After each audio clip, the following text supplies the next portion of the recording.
And she also cuts the apples down the middle vertically. That way they aren't too thick. Otherwise, when you cook them through, they aren't going to be as soft as you'd like. And I think that you could even get away with an even softer apple by cutting it into thirds, so making the thickness of the apples even thinner than we did. That is totally a great idea, I think. But for the apples, we used a combination of Honeycrisp and Granny Smith apples. We prefer that there be a tart nature to the apples because we are adding so much sugar, of course, to the filling. And you are going to find that the audio in these videos is going to be slightly scattered. I know that there's a lot of background sound going on. Oh, I'm taking a little taste of the apple there. The Granny Smith is actually really good. I haven't had a Granny Smith in a very long time.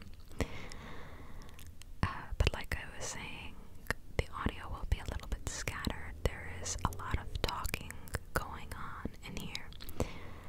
And so I told my mother that while we were recording, whatever moments of silence that we did have, I could include the audio.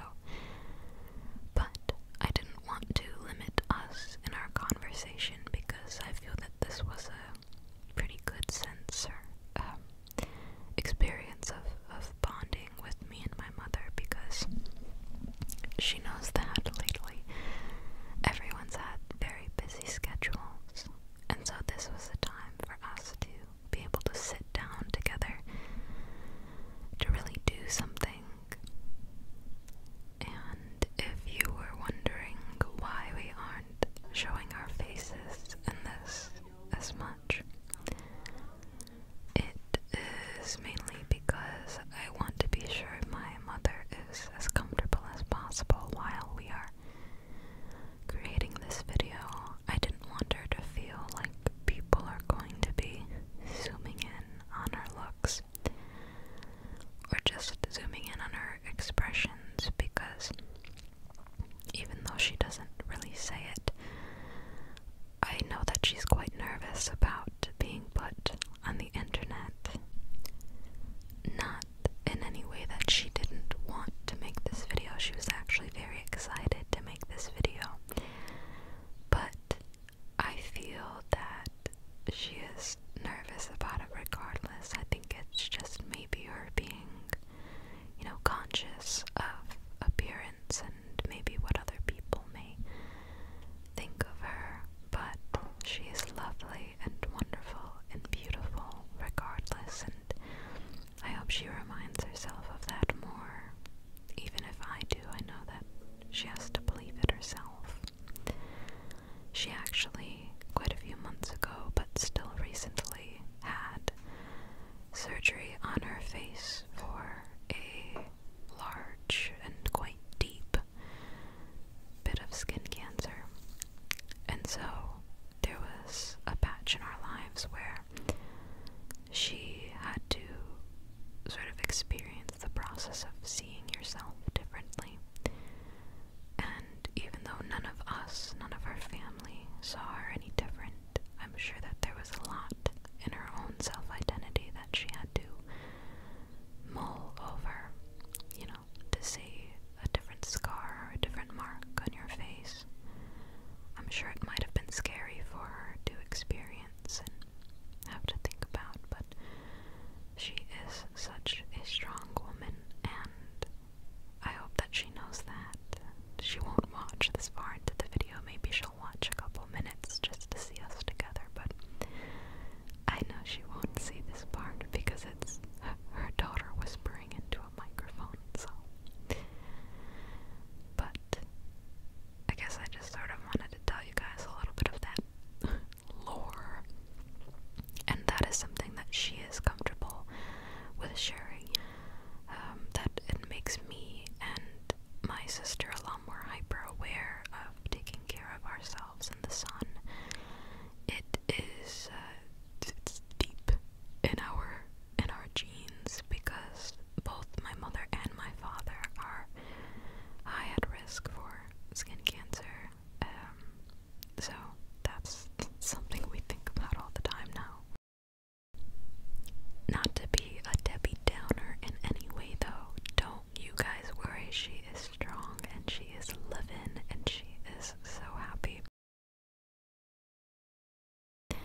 larger lumps of the butter than the paste, than the, what the heck is it called, food processor, than that does. I feel that maybe can overwork it a little bit fast if you don't, know how much you should pulse it.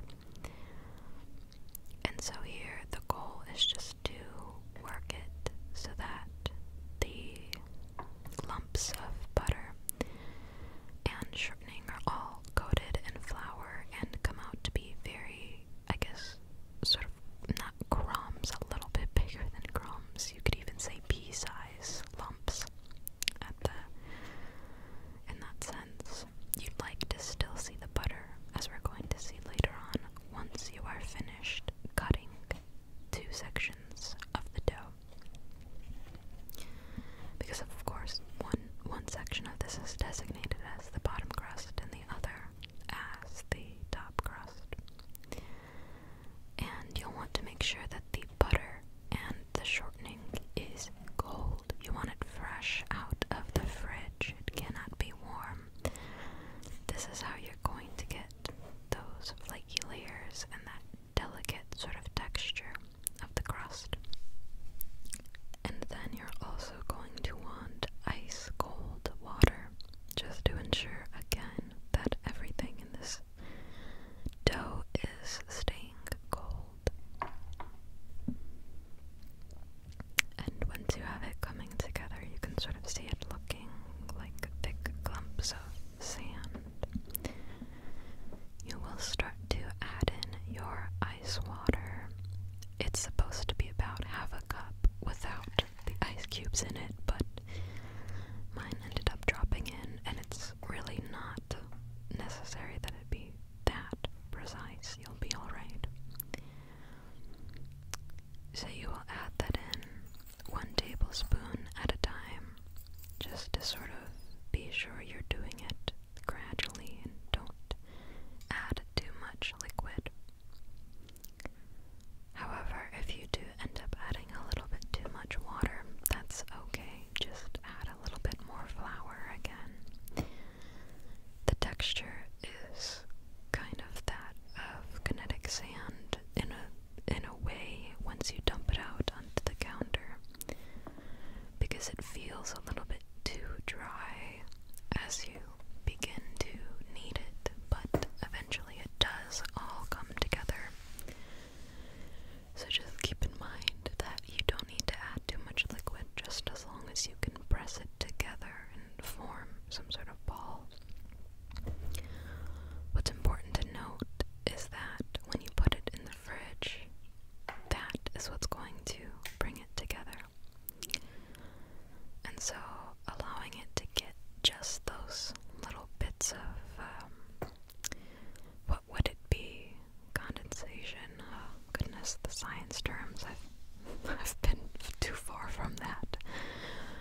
But there are going to be little bits of water that will fill in those gaps and allow it to be the perfect texture for you to work with and roll out once you do thaw it for a little bit. That's what's important. But we'll probably talk about that a little bit more later. And here I already wiped down the counter, and I am adding some flour to the surface. I think I do an annoying amount of dips back into the flour because I'm being too much of a perfectionist, and I think that I need to spread it out as evenly as possible when I'm not even doing a good job at that. But such is life, I don't know. So now we are dumping all of it out, and it looks, like a dry pile, a mess really, but it will come together, I promise you. So at this point, I'm just going to start pressing it all together, and you can add some ice water as necessary if you do feel it is not wet enough. And see, I'm just trying to press it all together, and you can some sort of fast kneading motions like that, just to be sure you can press it into the necessary texture. But the goal is not to overwork it. You don't need to continuously press it and press it. You can add some more water, and if you feel it got a little bit too sticky, I added a little bit more flour again, so just be mindful of how much you're adding each time. And then, once you've got it together, I cut it in half down the middle, and you're going to see the inside texture reveals that you're going to have a very flaky crust. There you can see those little lines in the texture, and you can see the small lumps of butter and shortening. That is good. That is the goal. That's what you would like for your pie crust. And then you're going to wrap it up, and you'll leave it to chill in the fridge for at least half an hour. No minute less than half an hour. But I recommend that you let it chill for over 1 hour. That is what I did. You can also freeze these to use at a different point in time should they be completely wrapped up and safe. And it makes enough, like I said, for 1 top crust and 1 bottom crust. And in this recipe, I do a lattice crust. So we have that cute little weaving pattern on top, as we'll see soon. So now we are ready, and this is the first crust that I ended up scrapping very soon. You're going to see. I just unfortunately was not mindful about taking it out, and I thought that I could make it work. But once I tried to press it into the pan, I was already aware it was going to shrink and it was going to crack, because I had to be the one that was really working it into the pan and into its shape in the pan. So I was pressing it, up against the sides. I was stretching the dough to fit all the way up. Otherwise it would have, cracked in some places while the dough wasn't yet cooked, and I just didn't want to risk that for the bottom crust. That is the base of the apple pie. And so we were like, what, let's play it safe. Let's put the pre-made one on the bottom, and then we can still use the thawed one for the top and still get that lovely flavor and texture from it. And so, yeah, you can see I've already pressed it into the pan, and it's possible that it could have worked, but it really was too much force on my part. When you lay your pie crust into the pan, you shouldn't have to press it in. It's the goal that you be able to lay it down and just sort of softly fold it inwards, press it slightly from the bottom, and that's all that you should need. But I was building it into the pan, so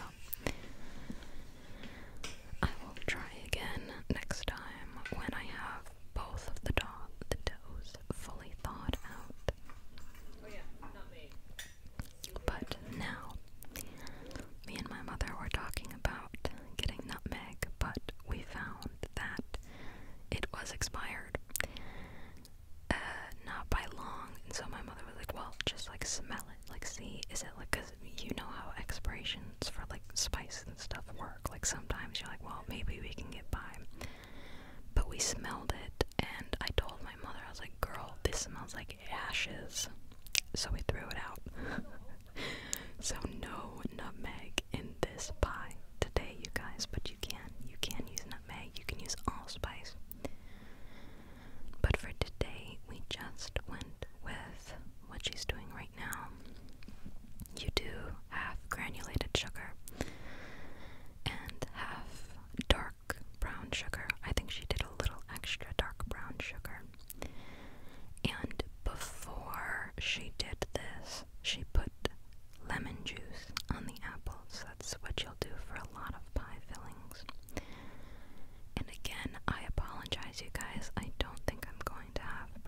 measurements for this apple pie filling. I'm telling you that right now. I'll give you the crust, but the pie filling you may have to source elsewhere. She was just doing it. She was doing it all. And so here she's putting cinnamon in there. She adds a little extra cinnamon later on.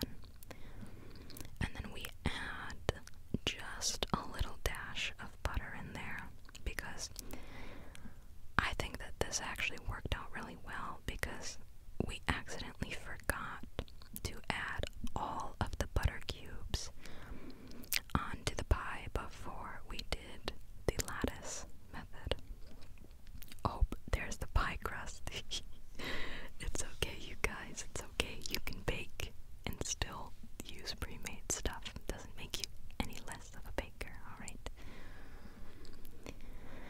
And if you're even making a pie and making homemade pie filling from scratch, that in itself is a wonderful accomplishment, so you should be very proud of yourself if you're thinking about making a homemade pie. And after she adds the lemon juice, butter, cinnamon, brown sugar, and granulated sugar, she's now going to mix in, I believe it's 2 tablespoons of flour to thicken up that filling. And we actually, here I am poking some holes into the bottom of the pie crust because you want to be sure that the pie crust does not bubble up on you while it is inside. You want to be sure that you can have the air escape through the bottom, through those holes. And so once we have that, we started to fill up the pie crust, but before that, we have the egg wash that we're going to put together.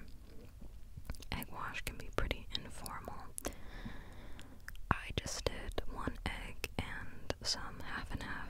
You can use an egg and milk, or you can use just an egg if you want to. But this is what we went with, and it turned out great, so if it works for me, I'm sure it will work for you as well.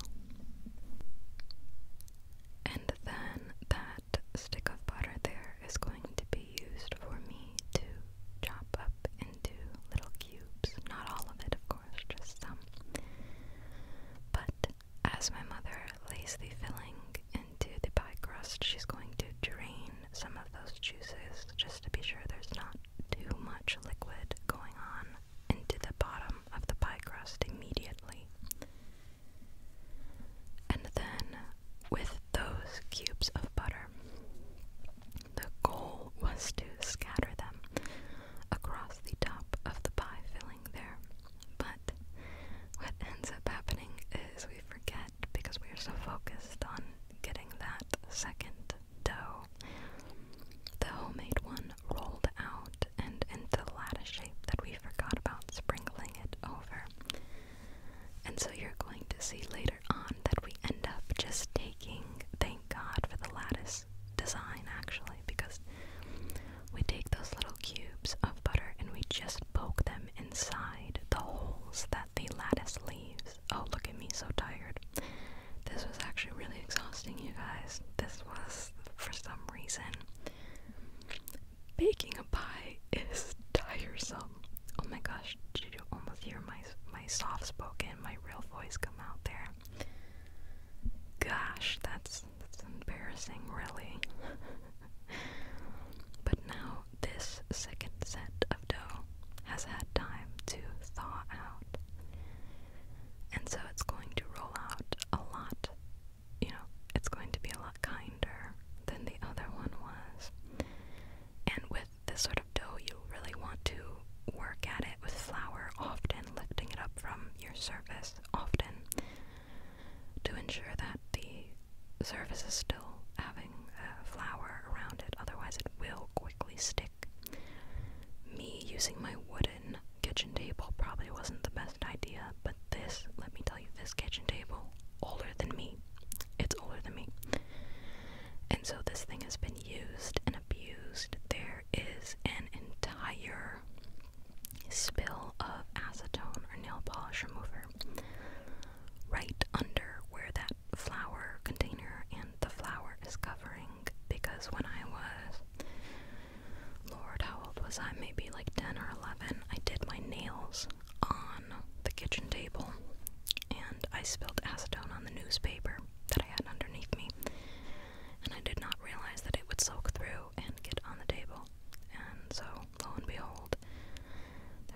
massive stain, and I was very upfront with my parents because I knew honesty was the best policy.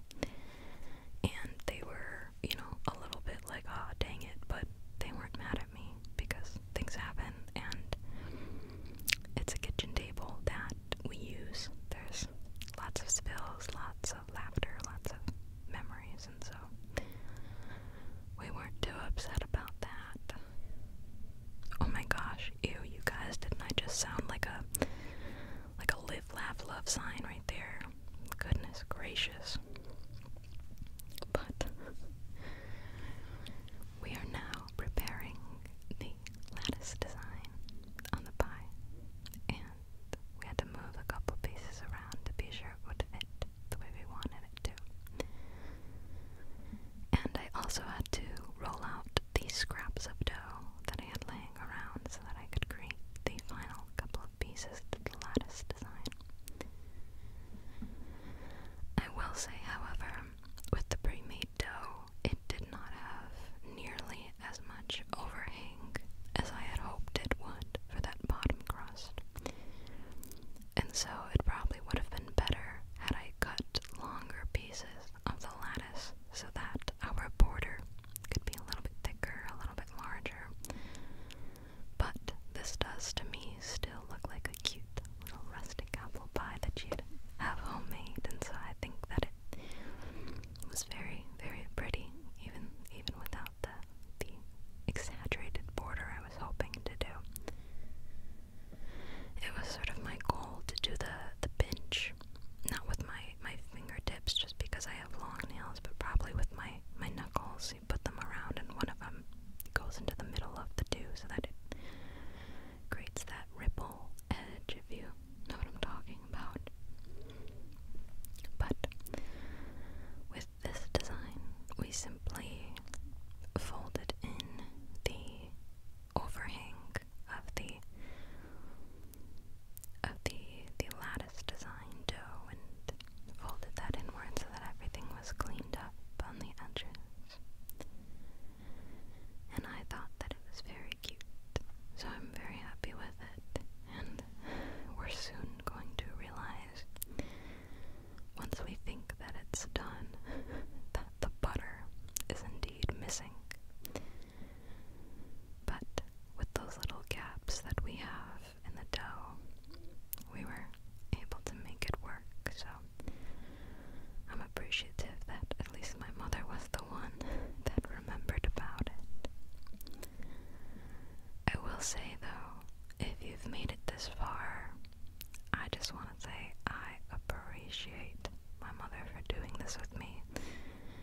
She had just gotten off of work, and she was very tired. I know she was very tired, but I asked her to do this with me, and she still wanted to do it, and so she was toughing it out for me and was able to do it with me, so I really appreciated that, and I enjoyed the experience. I thought it was very fun because we hadn't done that in quite some time together. It's normally holidays that we'll do the baking together with each other. And this is where I started to add the egg wash. And then we realized, I think very soon, that we indeed forgot the butter once again. Oh, what about the butter? Mother effer. I just looked over it. And so that is where we start to poke it into the little gaps that we have there. And I have to put my egg wash there on pause before we can get in. I'm a little bit annoyed watching it back that I didn't put any butter in those bottom two holes. Bottom left two holes that you can see there. Why I looked at those and decided, no, they don't really need it, I don't know. But it would have been more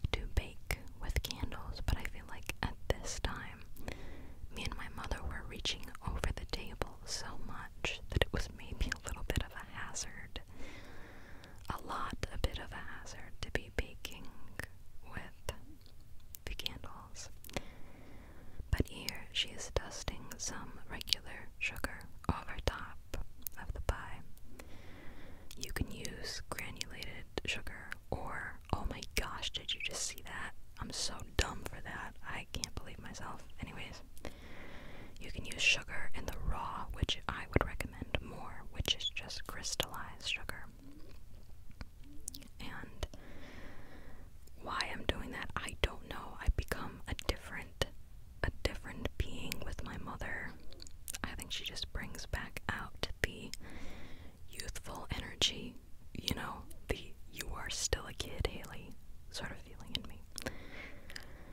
But we put that in the oven at 400 degrees with the cake, or not the cake, the pie edge protector. I don't remember what that's called. It's like a guard for the crust of your pie so that it does not burn at the high temperature. And so we baked that for 400 degrees for 25 minutes, and then we lowered the temperature. You're supposed to lower it to 375. We did 370 because our